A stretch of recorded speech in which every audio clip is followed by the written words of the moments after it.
السلام علیکم ورحمۃ اللہ وبرکاتہ۔ الحمد للہ رب العالمین والعاقبۃ للمتقین والصلاۃ والسلام علی رسولہ الکریم۔ محترم حضرات، فکری اور تہذیبی ارتداد، اسباب اور مسئلے کا حل، اس عنوان پر ہم آپ سے لگاتار بات کر رہے ہیں۔ ہم نے شروع میں آپ سے کہا تھا کہ اس کے جو سبب ہیں، جس کی جو وجہ ہے کہ آدمی فکری اور تہذیبی ارتداد میں مبتلا ہوتا ہے، تو میں نے آپ سے اس وقت 4 باتیں کی تھیں۔ پھر بعد میں نے ایک چیز اس میں اور جوڑی کہ 5 ہے۔ آج ایک چیز اور جوڑنا ہے، وہ 6 ہے۔ تو وہ 6 کا پہلے تذکرہ کر لیتے ہیں۔ سب سے پہلی چیز یہ بتایا تھا کہ یہ جو فکری ارتداد ہو رہا ہے، اس کا سبب ہمارا ذاتی معاملہ ہے، ہماری ذات اس میں ہے۔ پھر دوسری وجہ بتائی تھی کہ ہمارا یہ جو نصاب کا، تعلیم کا جو سسٹم ہے، اس کی وجہ سے فکری ارتداد پنپ رہا ہے۔ تیسری وجہ بتائی تھی کہ کچھ لوگ پلاننگ کر رہے ہیں کہ ہم کو فکری ارتداد میں مبتلا کیا جائے۔ اور چوتھی وجہ کہ ایسا ماحول دنیا میں پیدا ہو گیا ہے کہ اس میں فکری ارتداد اور تہذیبی ارتداد غالب آ رہا ہے۔ اور 5ویں وجہ یہ بتائی تھی کہ ہم جب مغلوب ہو جاتے ہیں کسی بھی قوم سے، تو اس کی ہر اچھی خراب ساری باتیں ہمارے اوپر کیا کرتی ہیں؟ اپنے اثرات ڈالتی ہیں۔ یہ 5 اب تک ہم نے آپ کے سامنے ذکر کیا، جس کے لیے ہم نے 24 حصے میں بات کی۔ چھٹی بات یہ ہے کہ اگر عوام کا علماء سے، یا یہ کہہ لیجئے کہ علماء کا اگر عوام سے ربط کم ہو جائے یا ٹوٹ جائے، تو بھی نتیجہ یہ نکلتا ہے کہ فکری ارتداد پیدا ہوتی ہے۔ کیونکہ فکری ارتداد پر کنٹرول کرنے والے لوگ کون ہیں؟ وہ علماء کرام ہیں۔ جب پبلک سے ان کا رشتہ ٹوٹا، یا پبلک سے رشتہ، 3 لفظ استعمال کر رہا ہوں، یا تو ٹوٹ گیا، یا رشتہ کمزور ہو گیا، یا دور ہو گئے، تھوڑا سے پہلے جتنا تھے اتنا نہیں رہے، تو یہ اس کے نتائج پھر کیا ہوتے ہیں؟ فکری ارتداد کی شکل میں پیدا ہوتے ہیں۔ اب سوال یہ ہے کہ یہ جو دوری ہے، اس کی وجہ کیا ہے؟ کیوں ایسا دور ہو گئے؟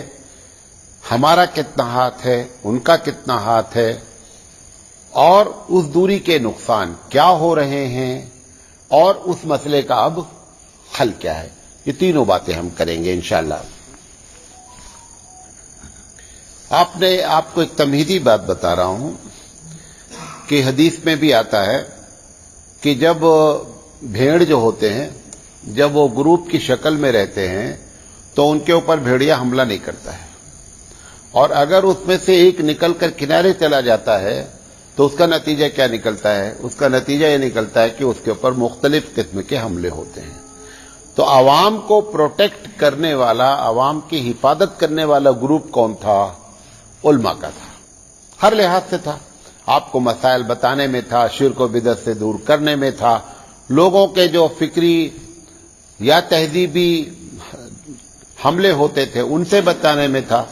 اب یہ جب رشتہ ٹوٹا، تو جس طریقے سے اس بھیڑ کو بھیڑیا اپنا لقمہ بناتا ہے، ایسے ہی اس کو لوگوں نے عوام کو، مسلم عوام کو لقمہ بنانا شروع کیا۔ یہ ایک لاجیکل اور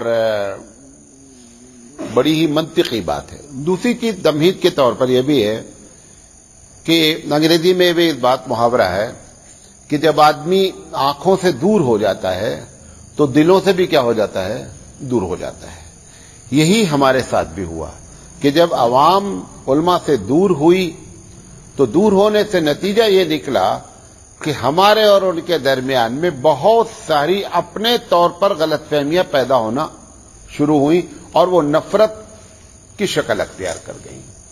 بہت سے لوگ ملتے ہیں، وہ کہتے ہیں کہ میرا دل چاہتا ہے کہ سارے علماء کو